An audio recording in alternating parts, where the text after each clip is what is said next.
patient population that I use Spryng on are a lot of my middle-aged to geriatrics. I do use it in my younger patients that have some form of dysplasia, and maybe they're in the early stages or have already developed some amount of osteoarthritis.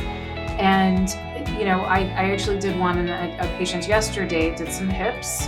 This patient I've been treating for since he was a puppy. He's 3 now, and we actually did his first Spryng injection yesterday as he started to show some signs of discomfort. He's still doing really well, but in order to not have to progress to surgery, we are trying to do the joint injections to prolong their comfort. So that's a really a nice place to use it in the hips.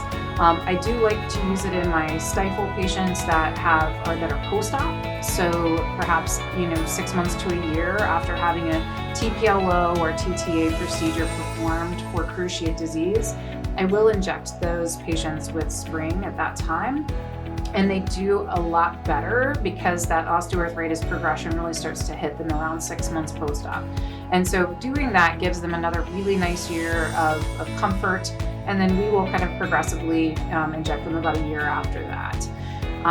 The other place that I do use it quite a lot is in the elbow osteoarthritis cases as well. I do find that I might have to inject those a little more frequently, but if I catch them pretty early, then I get them really comfortable.